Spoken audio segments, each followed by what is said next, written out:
Hi everyone, my name is Purnavasi और आज हम 4 सवालों को कवर करेंगे। पहला क्या है, what do you understand by coplanar and कॉनकरेंट forces. ये बेसिकली अगर आप सब पूछे तो 4 मार्क्स का पूछ सकता है या 6 या 7 भी पूछ सकता है। ठीक है। दूसरा सवाल हमारा होगा, what is a couple, difference between moment and couple. ये हालांकि अगले यूनिट का सवाल है, लेकिन कोई बात नहीं, इंपॉर्टेंट सवाल है तो इसको मैंने कवर कर दिया है इसी चैप्टर में, इसी यूनिट में। आई थिंक ये यूनिट 4 होगा या 3, छोड़ो यूनिट छोड़ो। What is couple, differentiate between moment and couple. तो ये भी पूछ देगा, या फिर आप डायरेक्ट ये पूछेगा मोमेंट एंड कपल क्या है।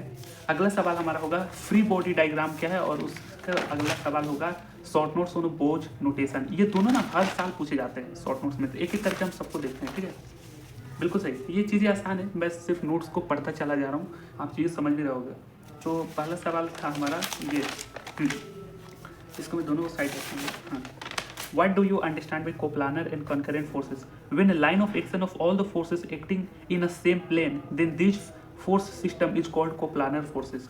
बिल्कुल सिंपल है कि लाइन ऑफ एक्शन जो भी है सारे फोर्सेस का, वो एक प्लेन में है। तो ये डायग्राम बनाना, जितने आप विजुअली चीज़ों को दिखाओगे ना, एग्जाम में उतना ही इम्पैक्ट डालता है एग्जामिनर के लिए। नहीं तो नंबर वो काटेगा इसी वजह से कि शायद अगर वो बीवी से लड़ाई करके आया होता।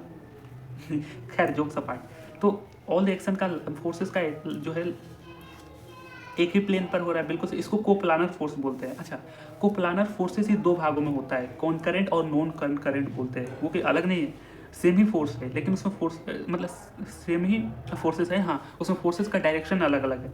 तो coplanar forces can be 2 types. पहला है कॉनकरेंट फोर्स या फिर कॉनकरेंट कोप्लानर फोर्स भी इसको बोलते हैं। एक ही नाम ध्यान रखो, कोई दिक्कत ना है। कॉनकरेंट फोर्स का मतलब क्या है, when line of action of all the forces acting in a single point on a plane called concurrent force. यानी कि सभी फोर्स जो है उस प्लेन के अलोंग लेकिन सिंगल पॉइंट पे कर रहे हैं, तो उसको हम कॉनकरेंट फोर्सेस बोलते हैं।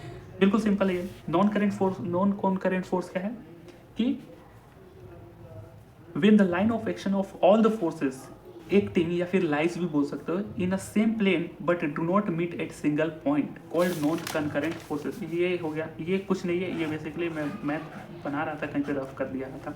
तो नॉन कॉन्करेंट का फोर्सेस क्या है कि line of action of all the forces same plane पे है लेकिन एक पॉइंट पर मीट नहीं कर रहा है, तो वही चीज़ें है does not meet at a single point. तो ये बिल्कुल सिंपल है, कोप्लानर और कॉन्करेंट फोर्स ये खत्म।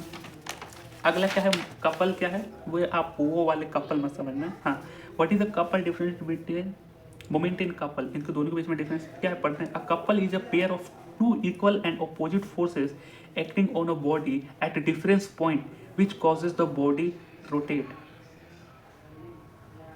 यहाँ पे ना रोटेट वर्ड में भूल गया था, which causes body rotate but not move in a straight line. बिल्कुल सही। कपल क्या है कि 2 फोर्सेस का पेयर होता है। अगर मैं यहाँ पे थोड़ा सा दिखाऊँ, जैसे कि ये, अगर ये एक लाइन है, यहाँ पे 2 फोर्सेस पर इक्वल एंड अपोजिट फोर्सेस लगेंगे। ध्यान से देखना, इक्वल एंड अपोजिट होंगे। अब ये क्या करेंगे, रीजन होगा कि ये बॉडी रोटेट करने लगेगी, ये इस तरीके से। तो यही कपल होता है। हालांकि ये डिफिनेशन पूछेगा नहीं, लेकिन इसके डिफरेंस पूछ सकता है शॉर्ट नोट्स में, तो उस पर देखते हैं difference between moment and couple. Moment क्या है, in moment only one force acting, यहाँ पे डबल एक्टिंग हो गई है, sorry. Only one force acting on a body which causes the body rotate. Moment में क्या होता है कि एक फोर्सेस हम लगाते हैं, जैसे कि यहाँ पे ना, अगर, लेकिन यहाँ पे ध्यान से देखना, बॉडी रोटेट होना चाहिए, तो हम फोर्सेस का कुछ इस तरीके से सिस्टम हम बिठाते हैं। यहाँ पे कोई एक प्लेन होगा, यहाँ पर हमने कुछ चीज़ें एक धागे से कोई चीज़ें बांध दी, चाहे कोई भी चीज़ हो, स्ट्रिंग हो, चाहे कोई रॉड हो, चाहे जो भी हो, यहाँ पे एक साइड से ही हम फोर्स लगा रहे हैं, तो कॉजेज द बॉडी रोटेट। समझ रहे हो? हाँ, बिल्कुल सही। The moment only one force is acting on a body which causes the body rotate. Couple में क्या है, वही चीज़ है। In a couple 2 equal and opposite, ये बात ध्यान में रखना, इक्वल होंगे और opposite forces acting on a body at difference point which causes the body rotate. वो डिफरेंट पॉइंट पर एक्ट करते हैं, बिल्कुल सही। यहाँ पे एक डायग्राम अच्छे से बना देना, जितनी चीज़ों का विजुअली दिखा रहा हो, बिल्कुल अति सुंदर। तो मूवमेंट का डायग्राम कुछ इस तरीके से, कोई एक प्लेन है, यहाँ पे एक फोर्सेस है जो हम वर्टिकली लगा रहे हैं, अब ये बॉडी क्या है, इस तरीके से जाने की कोशिश करेगा। कपल में क्या है, ये इक्वल, बिल्कुल सही, ये डायग्राम में बना देना। In moment rotation can be unbalanced. इसमें ना रोटेशन आपका अनबैलेंस हो सकता है, क्योंकि आप फोर्स लगा रहे हो सकता है फोर्स में कम लगा रहे हो, ज़्यादा लगा रहे हो, उसमें एक्सेलरेशन हो रही है, तो यूनिफॉर्म थोड़ी ना हुआ, वो एक अनबैलेंस्ड रोटेशन हुआ। तीसरी चीज, सॉरी, इसमें क्या है, तीसरी point, due to 2 equal and opposite forces rotated can't be unbalanced. कि जाहिर सी बात है ना, मोमेंट में नहीं, कपल, यहाँ पे ध्यान देखना, ये मोमेंट है और एक कपल है। तो कपल में क्या है कि 2 इक्वल फोर्सेस तो लग रहे, तो जाहिर सी बात है यूनिफॉर्म रोटेशन करेगा। इसमें वो चीज़ें नहीं होगी, कोई चीज़ें वेरी करे, तो अनबैलेंस्ड हो ही नहीं सकती है। ये मेन पॉइंट है इसके आंसर में। चौथा पॉइंट क्या है, moment produces bending moment on a body and couple produces twisting moment on a body. ये दोनों चीज़ें आप ध्यान में रखना है, ठीक है। बेंडिंग मोमेंट होता है मोमेंट में, और कपल में भी हमारा होता है ट्विस्टिंग मोमेंट होता है।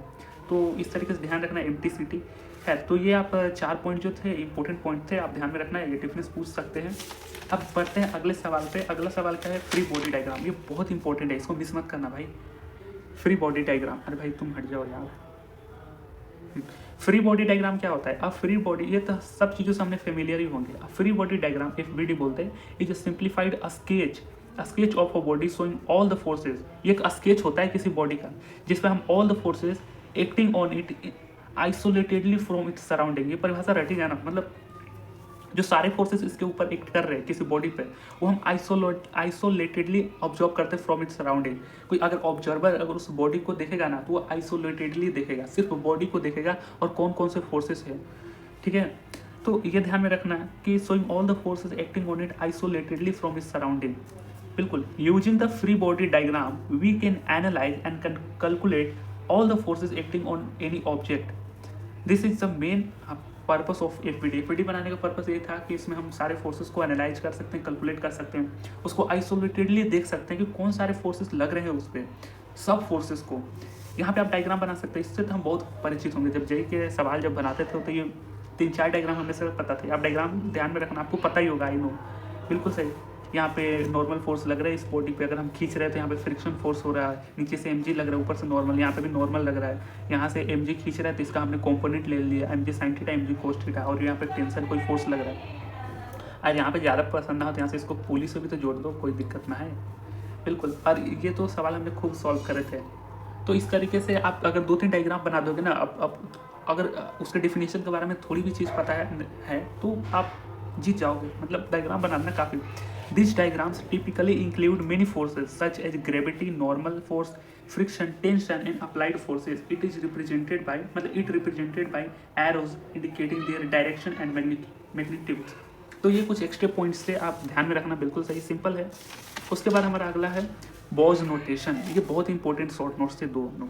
बाकी वो था मोमेंट, कपल और कोप्लानर कॉन्करेंट, ये 4 शॉर्ट नोट्स बिल्कुल, इसमें से 2 लड़ जाएंगे यार, पक्का लड़ेंगे। Bow's notation is a systematic, हाँ कैमरे में दिख रहा है ना, हाँ, Bow's notation is a systematic and graphical method to analyse and identifying forces acting in truss and frames.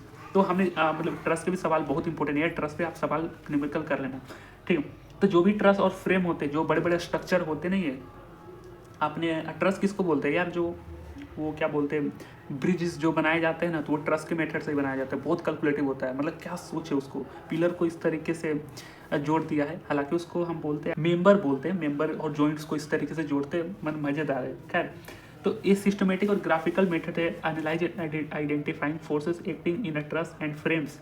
In this notation each joints and members are labelled with capital alphabet letters. सारे member और joints को हम capital alphabet letter में label करते हैं, ठीक है।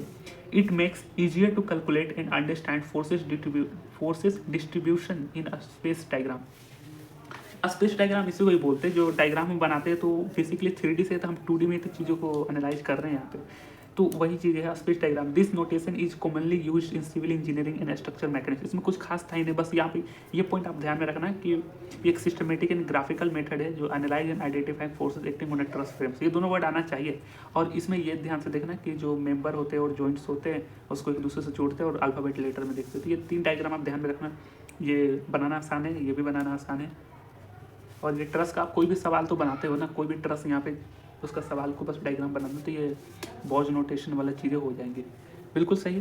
तो ठीक है, ये 4 शॉर्ट नोट्स थे, सिंपल थे। मिलेंगे अगले किसी इंपॉर्टेंट वीडियोज़ में सवालों के साथ। बाय।